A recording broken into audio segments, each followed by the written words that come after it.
Hi, I'm Noam Wasserman, Dean of the SciSim School of Business at Yeshiva University. I was a longtime professor at Harvard Business School, an entrepreneur, and a venture capitalist. I wrote the bestseller, The Founder's Dilemmas.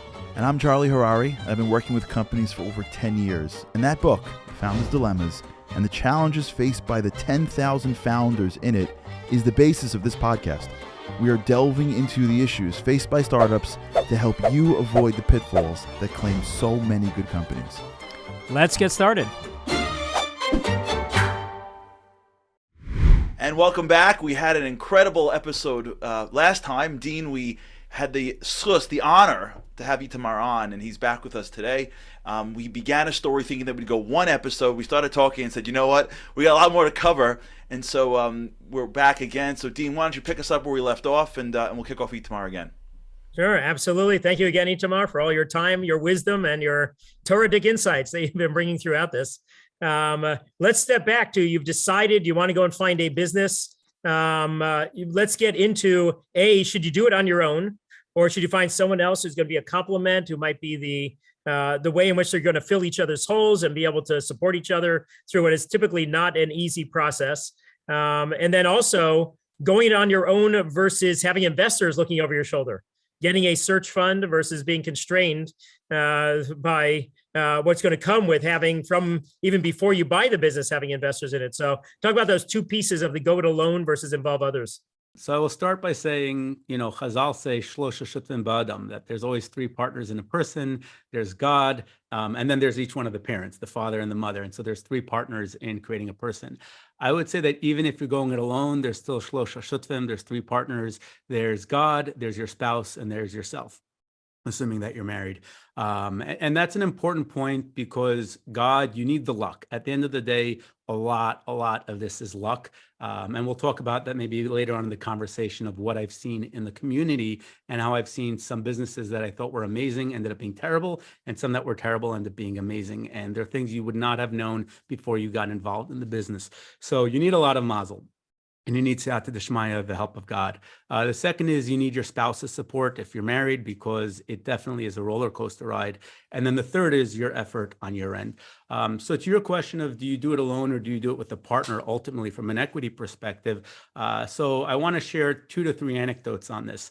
There were 2 former Harvard Business School graduates who had done what I did, who gone into partnership, went out, bought a business, were very successful, sold the business.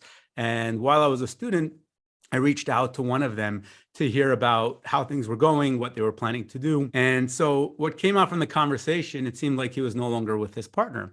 And so I asked him, do you mind sharing with me a little bit of your thoughts about that? And he said to me one of the coldest statements I ever heard. He said to me, partnership is like marriage without love. Partnership is like marriage without love. You're married, you're tied together, but the love isn't there. What's keeping you together is being aligned and having the vision.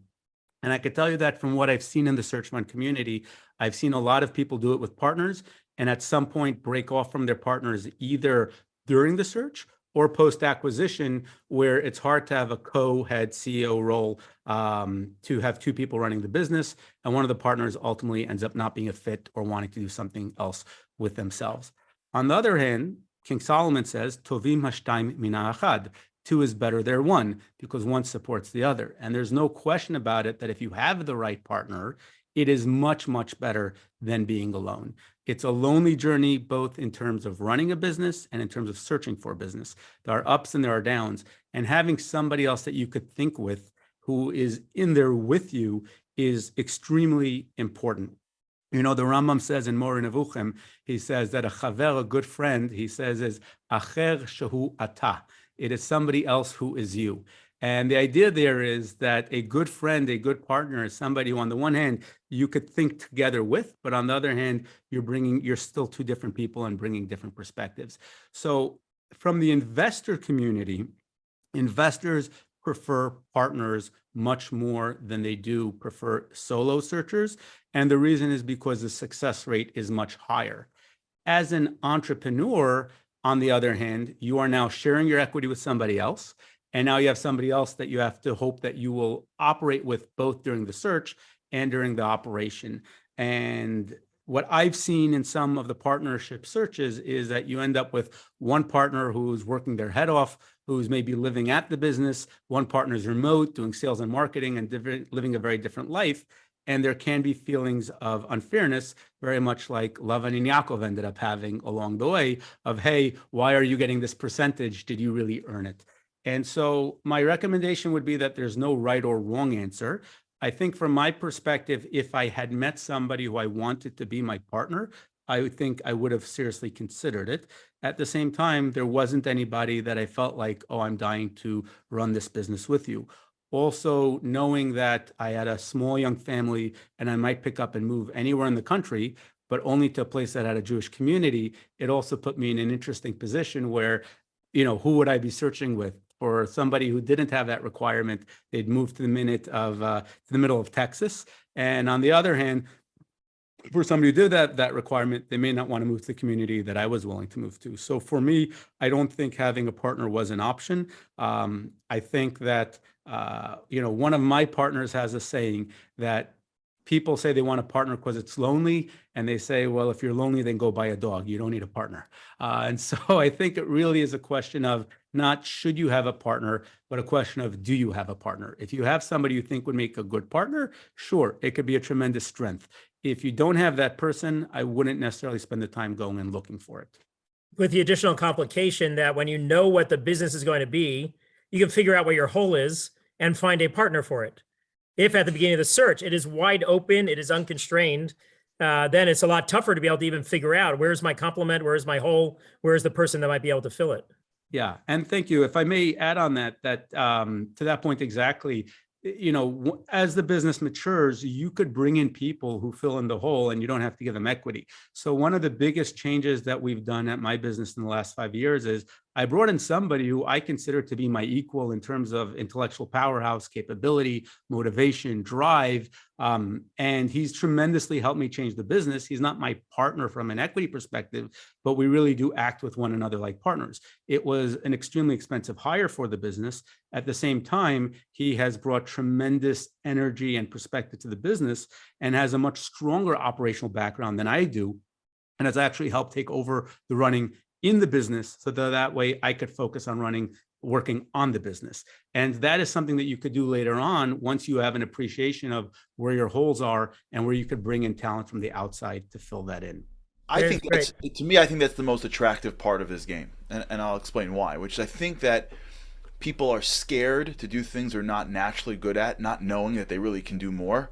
And so they're looking for a partner to fill in a hole that either they could really play a role in if they had to. And usually when you think of an entrepreneur, you think of a startup. And so since you think of a startup, you don't have any cash, right? You don't have any income, you don't have any revenue. So now you have no choice but to bring in a partner because all you have is equity. And what I think to me is of the most attractive options in this case, that if you buy an actual business that's bringing in revenue, especially recurring revenue, you can actually bring in people that can do the things without having to now get into a partner conversation. And I think that is one of the differences that make entrepreneurship acquisition, in my opinion, an attractive alternative because of the people of it. And you could immediately almost start to bring in people that will supplement your weaknesses without having to give away equity. Correct. And so if I may on that point, my second to favorite book after Founder's Dilemma is Who, Not How. And it's a phenomenal book. I recommend it to everybody who's listening to this podcast. The key principle of the book is that when we're young, when we go to school, we're told that asking for somebody else for help with your homework is cheating. You got to figure it out on yourself.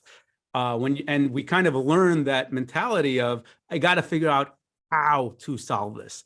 And that is the opposite of what you need to do in business. In business, you have to figure out who can solve it, because you're not going to be the expert at probably anything or maybe one to two things.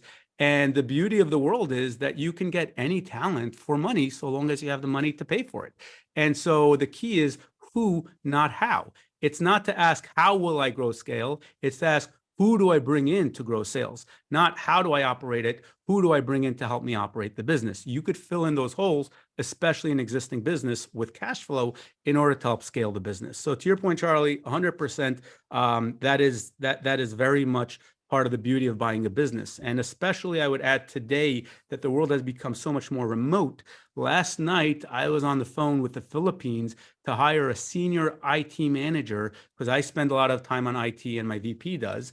This hire in the US would probably cost me $180,000. It's going to cost me in the Philippines somewhere between $20,000 and $35,000 a year to hire a senior IT person to take over IT. So especially in today's global world, we're hiring people in Colombia, in South America, in the Philippines, and you're able to get great talent either internationally or nationally. There's companies in Israel that can help you hire great talent. You could fill in those holes in a very competitive way and be able to scale your business. I'd like to share, if I may, my perspective in general on entrepreneurship, Dean Wasserman, if I may, and I think it's relevant to this conversation as well. So when I was a child, I read the book called Stone Soup. And I really didn't like the book. I don't know if any of you, Charlie or Dean Wasserman, have ever read the book Stone Soup. It's basically a story about these two people who come to town and ask people to feed them. And they ask them, can you help me by giving me some vegetables, some fruits, some carrots, some chicken? And nobody wants to help them. Nobody wants to give them anything. So they make this announcement and say that next Sunday, we're going to do a big picnic and we're going to do something. We're going to make something called Stone Soup. And everybody says, Stone Soup? We've never heard of Stone Soup. What is Stone Soup? And they say, it's this amazing soup. And so everybody says, can we participate? And they say, yes, but we're going to eat some carrots. We're going to eat some chickens. We're going to eat some onions. And so the whole community comes and volunteers, the chickens, the onions, the carrots, and they get together on Sunday, the whole community, and they make the soup. And then as the final step, these two chefs take 2 stones, put it into the soup, leave it cooking for another 20 minutes, and then everybody has the soup and says, this is the most amazing soup we've ever had. So when I read this book as a child, I thought these people were manipulative. I felt that the whole idea of the story was, they were trying to trick the people in the community to come together and help them. But as I got older, I realized that that's really what entrepreneurship is, because everybody in the community ended up with a better soup by bringing together their carrots, their onions, their chicken. They had something that each individual didn't have, which is this delicious soup. And their job was to be the conductor to bring everybody together and to make the stone soup. When you are an entrepreneur, your job is to make stone soup. You don't have to have the carrots. You don't have to have the onions. You can get debt from a bank. You can get equity from investors. You can get expertise from a board. You could hire the people that you need. What you need to do is to bring everybody together and make stone soup. So that has actually become my gift when I have interns to teach them about entrepreneurship. I tell them, here's the most important book you'll ever read about entrepreneurship. Great. Stone Soup. That is your job as an entrepreneur. Dean, I think we might have the title for the episode. Yeah, From no, Stone I Soup think to Mora Nevuchim. I was thinking this should become regular curricula in NYU. You should make sure that Stone Soup is on the book list. So, Itamar, one question going to the past, and then let's push to the future. How long did your search take? Sure. My search took, let me just think a second. It took more than 2 years. It took 2 years and 3 months. Okay, so when you're talking about the second of the critical partners that you had, how much was Hadassah ready for a 27-month search? How much did she know about the ups and downs of what it was going to go through? Sure. So I think we walked in with our eyes open to what the challenges would be. And just to give everybody a sense of what that means, it means that for 2 years as a Harvard Business School graduate, where my friends were making 150, 180, 200, 300 a year coming out of school, I was getting paid $80,000 a year, living with 3 kids in a 2-bedroom apartment with, 3 bedrooms. One was my office, one was our bedroom. And then I had 3 kids living in one of the bedrooms together. We were not allowed to take showers or have excessive toilet flushing after 11 p.m. at night because we lived on top of our landlords. And every time people would ask my wife, what does your husband do for a living? She didn't really know how to answer that. And when we had to make decisions of do we enroll our kids in preschool for next year? We didn't know because we didn't know where we would be. So living your life in limbo and uncertainty for 2 years was extremely challenging and very hard for us. And so we walked in where Hadassah said, you have 2 years to make this happen. If it happens, great. And if it doesn't, it's time to get a job.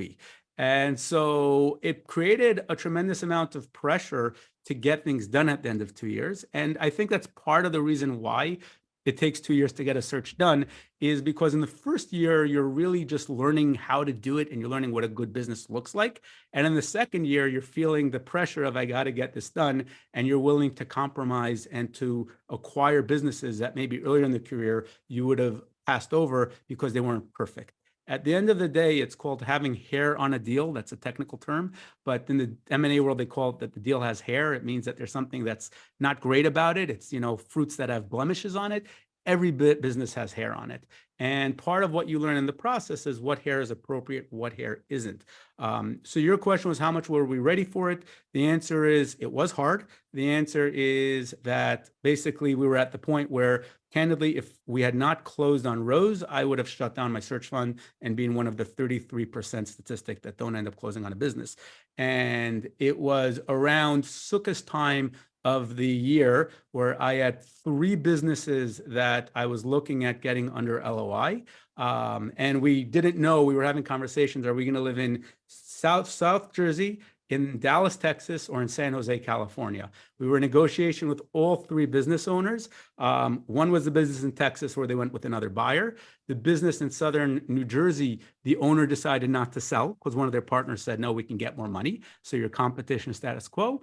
And then Rose ended up closing, and the deal took a few months from LOI to closing because there was some negotiation. So we ended up closing at the beginning of April, and hence 2 years and 3 months. I started searching in January. So it was definitely a long ride, and it was definitely, especially towards the end, this understanding that either you buy Rose or that's it, you're done. You're not, the 2 windows of entrepreneurship that I referenced in the last episode, when you can afford to lose or you've got nothing to lose. My window of opportunity was closing. Okay, so take us through. Rose hits your radar. What were the ins and outs of the key parts of the negotiation, the key parts of the due diligence? I assume also a critical part is exploring the debt side of it, bringing the bank into the discussions and being able to help understand the what they would be willing to do based on this business stuff. What were the highlights of those negotiations? Sure. So buying a business is a full-time job. And I think that's an important lesson for everybody here to know. This is not something you do on the side. I hear a lot of people saying, oh, at nights I'm looking at biz, buy, sell. It was 2 years of full-time searching, working probably 60 to 80 hours a week, ultimately to acquire Rose. So just put that in perspective, 2,000 plus deals, ended up with 1 acquisition after looking at 2,000 opportunities. In terms of the actual due diligence and closing, so there's 3 things that you're trying to do simultaneously on a timeline where time kills all deals. So you have to keep things moving. You are continuing to do due diligence on the business. Let me take a step back. So there's something called an LOI, which is like being engaged. And then you close on the deal, which is the actual signing of the APA, the asset purchase agreement. So this period, typically from signing of LOI till the closing of the deal, from engagement to marriage, is typically 90 days and ends up usually stretching to about 120 days. So you kind of agree on a 90-day exclusivity. And then if you need more time and the parties agree, you extend it because you all feel things are going in the right direction. And that's a typical time range for a deal, 3 to 4 months. So during that LOI period, where you're under exclusivity, you are continuing to due diligence the business. B, you are working with lawyers to create an asset purchase agreement and negotiating with the other party's lawyers. And C, you are raising bank debt to be able to fund your acquisition. And in the case of Rose and in many of these businesses, you end up doing what's called seller financing, where the seller also gives you a loan and effectively lets you pay them back over time, part of the acquisition price. So part of the negotiation is what's called a seller note. A note means a loan, and you're basically negotiating the seller's loan with you as well. So there's 4 negotiations going on at the same time. You and the bank, you and the seller for the note, you and the seller for the acquisition, and then you're just doing due diligence, which influences the other 2 negotiations. So it's a lot. And you and Hadassah to buy you a little bit more time if necessary. Well, Hadassah was on board at that point. They didn't have to convince her, but yes, But if you have any equity investors, you have to negotiate that. Yep. So that is the other piece, which is actually, thank you, Charlie, really important. Yep. A lot of people who do this don't have the equity up front. Right. And so for a lot of people, the equity negotiation is happening while you're under LOI as well. In my case, it was a little bit different. My partners paid my salary for the 2 years of searching and for all of my expenses. And so part of the deal was that we had a pre-agreed upon equity structure of how our deal would be. But for many people who don't have that walking in, to your point, Charlie, yes, you are negotiating the equity. And so if you think of what you need for the deal to be successful, you need an agreement with the seller to be successful, you need an agreement with the bank to be successful, and you need an agreement with your partners to be successful. So it's a lot of work to get done during a very tight 90-day period to 120-day period. So yes, I think your question, Dean Wasserman, was what was that negotiation like and what was involved with it? So I'll start with the bank debt. The bank debt was interesting because I had heard that a lot of other people in this space had a hard time raising debt. And I was doing this during the American holiday season. So we went under LOI around November timeframe. And so there was Thanksgiving and Christmas and New Year. And so I was under the impression I'd have a hard time raising bank debt. I also was very much, it was very important to me to get bank debt without a personal guarantee. My partners are the majority equity holders, and I was open to doing a personal guarantee if necessary, but I didn't feel that it was the right risk-reward trade-off for me to guarantee the debt when I'm not getting most of the upside of that debt. My partners are. And some of the other people who did what I did sign personal guarantees. So I took the approach that I'm going to pound the marketplace and work really hard to raise debt to make sure that I get a good loan, get it done during the holiday season, and get it without a personal guarantee. So I ended up reaching out to over 70 banks on the West Coast. I could talk in a different conversation how we did that. Long story short, we got about 8 or 9 different LOIs term sheets from banks, meaning offers, and ended up negotiating with 2 different banks. The negotiation was very successful, and it ended up leading to Harvard Business School writing a case about Rose, about the loan, about how do you select the loan, because we had to do a lot of financial analysis to choose the loan. And the key insight of that case is that you do not choose based on interest rates. Most business owners say, oh, I'll just, this loan is 1% more. It's another $100,000 a year. I can save $100,000 by going lower. That is the wrong decision. The right decision is you have to understand what the bank covenants are, which is outside the scope of this conversation, but you basically want to pick the loan that gives you the most downside protection, where even if the business declines, you still are not in violation of any of the bank agreements. And we'll leave it at that. The second piece of it is negotiation with the seller. That was difficult and part of what took time in this agreement. The company had certain hair on the business that the seller agreement was tied to, the performance of certain things in the business. And it took us some back and forth with the sellers to agree on that piece. The other thing is the bank always requires that the seller be subordinated to the bank. That means the bank has the first access to the assets of the business, and then the sellers get it. And that is standard market. And the sellers had a really hard time with that. So that almost killed the deal. And then their lawyer was really difficult for unnecessary reasons. And this is a really important point, Charlie and Dean Wasserman, which is many sellers hire their local do-it-all lawyer to do the deal for them. The guy who does for them their trust in estates and their will. And this lawyer doesn't understand M&A, mergers and acquisitions. And that is a very, very common issue, that lawyers kill deals because they don't know what market terms are, and they scare their sellers and say, oh, you shouldn't agree to that, when that's the ABCs of M&A. Like, these are standard terms. So we always tell the seller, we would rather that you spend the money to hire a better lawyer. It is better for us if you have a good lawyer, because we'll get the deal done. If you have a cheap lawyer, it's not going to be good. So we're not worried about you having a good lawyer. We want you to have a good lawyer. And big red flag if your seller does not hire an M&A lawyer. Big red flag. They're going to make the deal difficult. So we had a difficult seller, we had a difficult lawyer, and it made the deal be very, very difficult.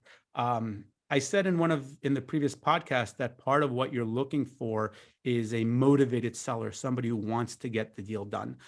One of the challenges of buying businesses that have more than one owners is that usually not everybody wants to get the deal done. And so you're negotiating against yourself. And so in the case of Rose, there were 2 sisters who inherited the business from their father. They did an amazing job running the business. One of the sisters lost her husband to cancer very suddenly. It was like from diagnosis till death was about 2 to 3 months.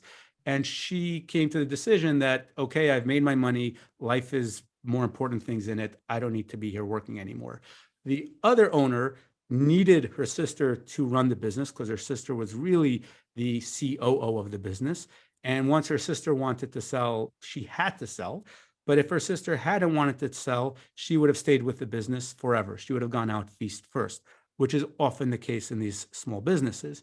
So here we are trying to negotiate with two sellers where one seller wants to get it done. And even if the price you negotiate $500,000 off, it's fine. The other seller is, I'm going to hold my gun for $500,000. And if Itamar doesn't agree to that price, we'll just take it off the market and find another seller. And so you end up having this friction internally between the sellers where you're trying to leverage one against the other. And oftentimes you don't really know what the story is. So to your question, Charlie, of what you don't know, I think it was only after the closing that I fully knew the story of why they were looking to sell. Right? That was not something that they disclosed to me. I got a sense that there was something, but I don't think that I really knew at the time of the acquisition the true motivation behind the sale, understanding that one of them had lost their husband and knowing that they had tried to sell beforehand unsuccessfully. So those are the challenges during the acquisition process. Along the way, you're doing due diligence for the first time. And so you're learning how to do that. And that's a lot of work. And you're having a lot of conversations with your partners. Do we do the deal? Don't we do the deal? Because there's two things that are important to know in doing a deal. The first is that there's nothing worse than a bad deal. You're better off having no deal than having a bad deal. And then the second piece is that it's all about the buy. You had asked me, Charlie, how do you know what the multiple is? If you overpay for a business, you are digging yourself out of that for the rest of the time that you're running the business. And so making sure that you're buying a good business at a good price is really essential during those 90 to 120 days. And that's actually what you're trying to decide. You're trying to decide at the end of this, do I go through with it? It's not like being engaged where you decide, I'm going through with the marriage, unless something happens during the engagement. It's you're engaged to figure out whether you want to get married.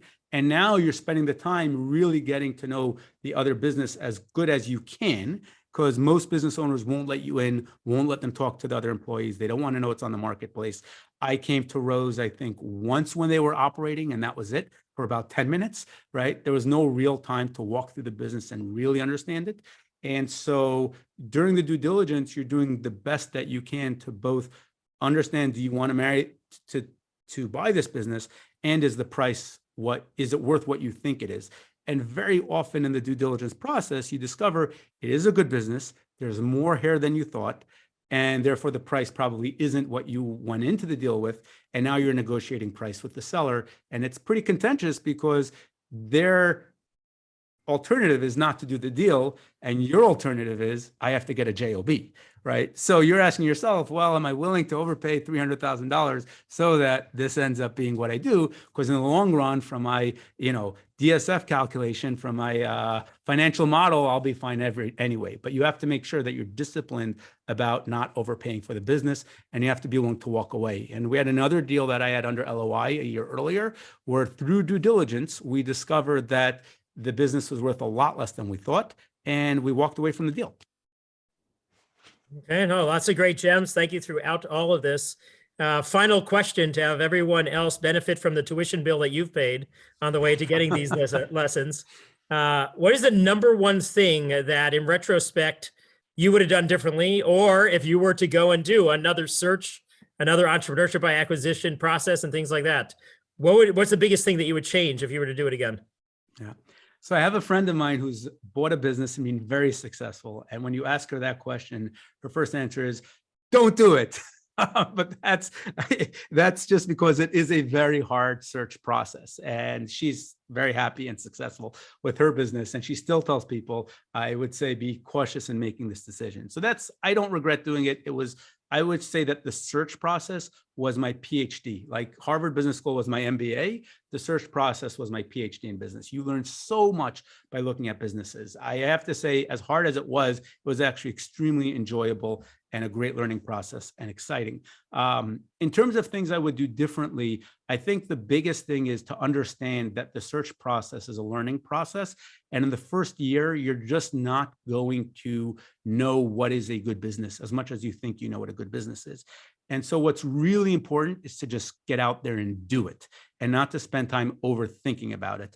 I remember one of my mentors telling me, just issue offers, issue offers, issue offers. You know, you don't have to overthink the business, just issue, IOIs, indications of intent, just to get to the next stage. And I spent my first 2 to 3 months trying to set myself up. I created a beautiful website. I bought a 212 number, so I should look professional by looking like I'm from Manhattan.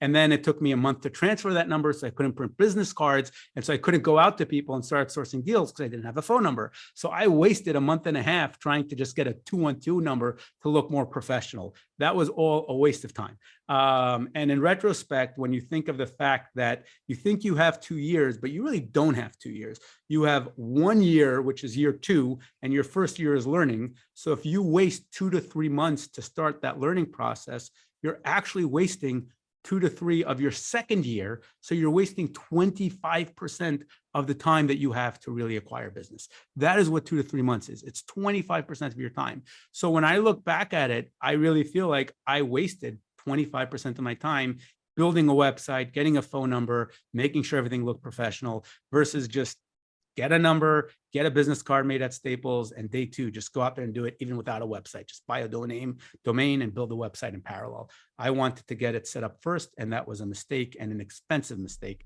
because it cost me 25% of my search time.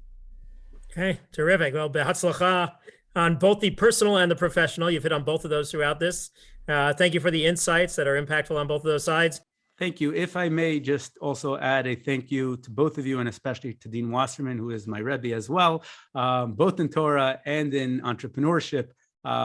Prior to even attending Harvard Business School, one of the cases that tremendously changed my thinking was Dean Wasserman's case on Rich versus King. I read it probably 2 to 3 years before I attended business school, and it very much shaped my thinking about what are the decisions that I want to make in life and how I want to be an entrepreneur.